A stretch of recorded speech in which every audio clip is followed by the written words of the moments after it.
আপনারা 4 ভাই দিল্লিতে কাজ করতে গেছেন। 1 সপ্তাহ আগে, ঈদের 1 সপ্তাহ আগে বাড়ি আসবেন। তা আপনার স্ত্রীকে ফোন করেছেন, কারিমা বাড়ি যাব, তোমার জন্য কিছু নিয়ে যেতে হবে।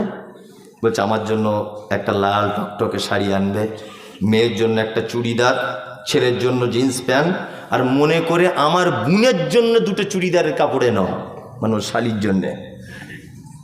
লোকটা সব কেনাকাটা করেছে। ওর স্ত্রী আবার ফোন করেছে, হ্যালো, বলছে আমার শাড়িটা কিন্তু লাল টকটকে নেবে না, একটু মিডিয়াম লাল নেবে। ছেলের 32 কোমর, এটা জানা আছে তো? তা তাড়াতাড়ি কেনাকাটা করো, এত দেরি হচ্ছে কেন? ও দিল্লির শপিং মলে তখন।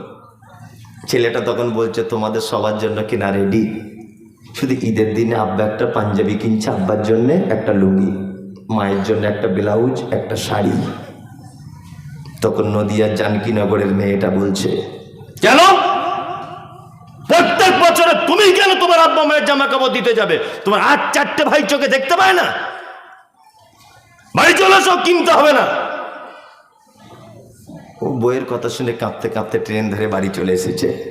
4 ভাইয়ের একই অবস্থা।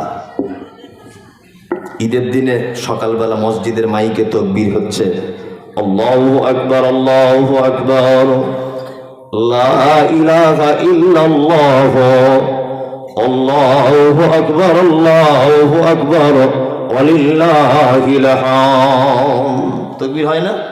হচ্ছে। সবাই নতুন জামা পরে ঈদগাহে যাচ্ছে। তোমার মায়ের বয়স 85 বছর। তোমরা 4 ভাই দুতলা বাড়ি করেছো বলে তোমার মা দুতলা সিঁড়ি দিয়ে উঠতে পারে না বলে 4 ভাই যুক্তি করে তোমার মাকে সিঁড়ির তলাতে মশারি টাঙিয়ে রেখে দিয়েছে। তোমার আব্বার বয়স 90 বছর, চোখে কম দেখে, কানে কম শোনে। সবাই যখন বাড়ি ফাঁকা হয়ে ঈদগাহে চলে গেল, তোমার মা তখন মশারিটা তুলে কাঁপানো কাঁপানো কণ্ঠে দিয়ে বলছে, আব্দুল্লাহর আব্বু তুমি যাবে না ঈদের নামাজ পড়তে? বলছে যেতে তো ইচ্ছা করে, কিন্তু কে কলের পানিটা টিপে দেবে বল? নতুন পাঞ্জাবিও খুঁজে পাচ্ছি না কোথায় রেখেছি। তোমার 85 বছরের মা তখন হিঁচড়ে কুচড়ে উঠে বাক্সের ভিতর থেকে গত বছরে তোমার বড় বোনের দেওয়া একটা পাঞ্জাবি, ওই পাঞ্জাবিটা তোমার আব্বাকে আগিয়ে দিয়ে বলেছ, একটু যাও, বছরে একবার অন্তত ঈদগাহটুকু যাও। তোমার আব্বা ঈদের নামাজ পড়া হয়ে গেছে, হাতে লাঠি নিয়ে টলতে টলতে কাঁপতে কাঁপতে কাঁপতে তোমাদের বাড়ির মেন গেটে পর্যন্ত এসে পৌঁছেছে। দুপুর 2টো বাজে। আপনার বাড়িতে সালা সালি আত্মীয় স্বজন সবাই এসেছে। মাংস, পরোটা, সিমই, লাচ্চা সবাই খাচ্ছে। যে এলাকায় যেমন দুপুর 2টো পর্যন্ত 4টে বৌমা থাকার পরেও তোমার আব্বা 1 পেয়ালা গোস্ত আর একটা লুচি পেল না। তোমার মা আজকে ঈদের দিনে গোসল করতে পেল না। 4টে জওয়ান বেটা থাকার পরেও কেন তোমার মায়ের এই অবস্থা? কেন? হ্যাঁ, তোমার মা কিন্তু সব থেকে অপরাধিনী নারী। তোমার মায়ের আজকে এইরকম হওয়াই উচিত ছিল। তোমার মা যে খুব বদমায়েশ, খুব বদমায়েশ মেয়ে তোমার মা। তোমার মায়ের বদমাইশিগুলো একটা একটা করে বলি। জানকীনগরের সব থেকে পর্দানাসীন মহিলা ছিল তোমার মা। জীবনে কোনোদিন কোনো পরপুরুষকে মুখ খুলে এরকম ভাবে দেখেনি তোমার মা, কোনোদিন দেখতো না। তোমার মা জানকীনগরে কোনো পরপুরুষকে মুখ দেখিয়েছে এটা রিপোর্ট নেই। কিন্তু তোমার মতো অপদার্থ ছেলেকে জন্ম দিতে গিয়ে পলাশীর হাসপাতালে পরপুরুষ ডাক্তারের সামনে ছায়া ব্লাউজ খুলে উলঙ্গ হয়ে বেডে শুতে হয়েছিল। যে মা মুখ দেখাতো না পরপুরুষকে, তোমার মতো বেটাকে জন্ম দিতে গিয়ে তার সব থেকে গোপনের অঙ্গটা পরপুরুষ ডাক্তার বাবুকে দেখিয়ে দিয়েছিল, লজ্জা করেনি। তোমার মায়ের বদমাইশিটা বলি। তোমার মায়ের মাথার চুল কালো কুচকুচ কুচকুচ কুচকুচ করত, হাঁটু পর্যন্ত দুলত। পাড়ার অন্য মেয়েরা তোমার মায়ের মাথার চুল দেখতে আসতো। তোমার মতো অপদার্থ ছেলেকে জন্ম দিতে গিয়ে হসপিটালের বেডে কালো চুলগুলো লাল রক্তে জমাট বেঁধে গিয়েছিল। এটা তোমার মায়ের দ্বিতীয় অপরাধ।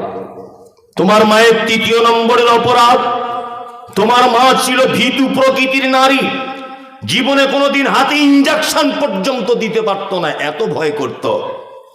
কিন্তু তুমি যখন পেটে এসেছো, ডাক্তারবাবুর কাছে তোমার মা দাঁড়িয়েছে, ডাক্তারবাবু মেশিন দিয়ে পেটটা চেক করে দিয়ে বলছে, মা তোমার বাচ্চা সোজাসুজি থাকার কথা, টেঁড়া হয়ে লেগে আছে পেটের ভিতরে। 1 ঘন্টার মধ্যে যদি বাচ্চা কেটে না বার করা হয় তুমি মারা যাবে, বাচ্চা মারা যাবে। তোমার মা সেদিন ডাক্তারের পায়ে দুটো জড়িয়ে ধরে বলেছিল, ডাক্তারবাবু আমার প্রাণীর বিনিময়ে হলেও আপনি আমার বাচ্চাকে একবার বাঁচান। যে মা ইনজেকশন দিতে ভয় করে, সেই মা জীবিত অবস্থায় তোমার মায়ের সাদা হাঁসের ডিমের মতো ফর্সা পেট ডাক্তারবাবু ধারালো কাঁচি দিয়ে ক্যাচ করে কেটে দিয়ে তোমাকে পৃথিবীর আলো দেখানো হয়েছিল। সেই যে তোমার মায়ের মোটা সৌচার সুতো দিয়ে পেট সেলাই, আজও 80-90 বছর বয়সে মশারির ভিতরে তোমার মা তার বেদনা অনুভব করে। এটা তোমার মায়ের 3 নম্বরের অপরাধ। তোমার মায়ের 4 নম্বরের অপরাধ, তোমার নানির বাড়ি ছিল উত্তর 24 পরগনাতে। এইখানে বাসে উঠেছে তোমার মা, বাসে খুব ভিড়, তোমার মা কোন রকম সিটে বসেছে, তোমার বয়স তখন 1.5 বছর। সিটে বসেই তোমার মাকে বলছো, মা একটু দুধ দে না, মা খাই, একটু দুধ দে না। তোমার মা জানকীনগরের পর্দাশীল মেয়ে, কি করে বা বুকের ব্লাউজটা খুলবে, বাসের ভিতরে কত যুবক ছেলে। তুমি যখন বারবার বাধ্য করেছো, বিরক্ত করেছো, তোমার মা ব্লাউজের হুকটা খুলে দিয়ে বলছে, এ নাও বেটা দুধ খাও। একদিকে দুধের বোঁটা তোমার মুখে লাগিয়েছে, আর একদিকে মাথার কাপড় পড়ে যাচ্ছে বলে বারবার কাপড় ঠিক করছে। অসভ্য বাসের ভিতরে যুবকেরা তোমার মায়ের দিকে ফ্যাল ফ্যাল করে দেখছে।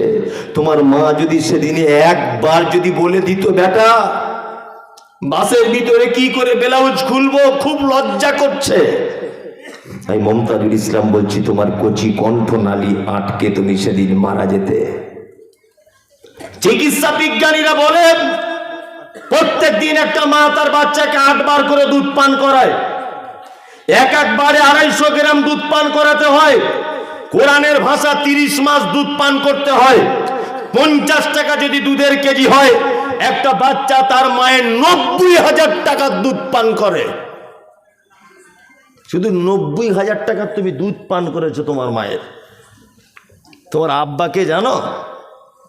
তোমার আব্বা হচ্ছে সেই পুরুষ, পৌষ মাসের কনকনে শীতে টোটো গাড়ি চালাতো, মেন রোডে গিয়ে দাঁড়িয়ে থাকতো, বাস থেকে কখন একটা প্যাসেঞ্জার নামবে, বাড়িতে দিয়ে এসে 100 টাকা পাবে, হ্যাঁ, আর ওই 100 টাকা তোমার পরীক্ষার ফিজ মেটাবে, এটা তোমার আব্বা। তুমি ভালো মিশনে পড়বে বলে দুর্গাপুরে গেছে 60 বছর বয়সে রাজমিস্ত্রির লেবার খাটতে, মাথাতে এরকমভাবে বোঝা তুলে নিয়ে 2 তলা সিঁড়ি দিয়ে তোমার আব্বা কাঁপতে কাঁপতে উঠছিল, একটাই কারণ, আমার ছেলে মানুষের মতো মানুষ হোক। এটা তোমার আব্বা।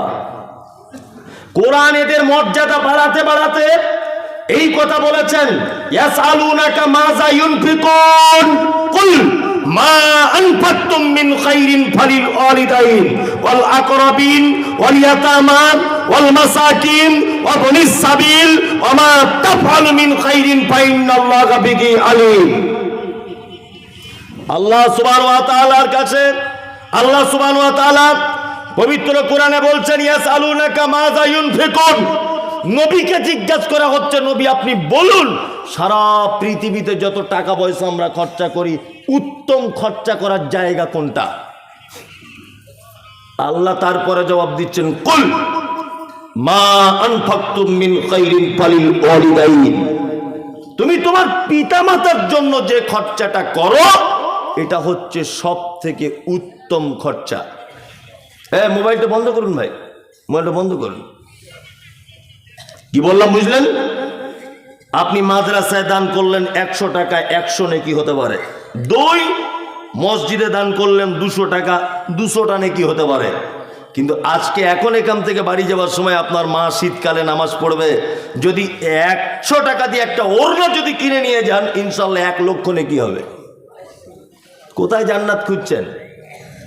কিছু লোককে দেখতে পাওয়া যাচ্ছে টাকা বেশি আছে, প্রত্যেক বছর ওমরা হজ করতে যাচ্ছে, প্রতি বছরে চাচা তসবি গুনতে গুনতে বলছে, মৌলভী সাহেব এবারেও নিয়ত করেছি ইনশাল্লাহ পশ্চিম দিকে যাব বলছে।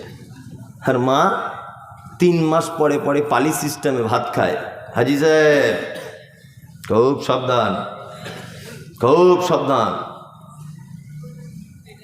এইখানে ভালো করে সেবা যত্ন করুন, জান্নাতে যাবার রাস্তা রেডি করুন, তবে প্লেনে করে মক্কায় যান, তার আগে নয়। অত সহজ নয়।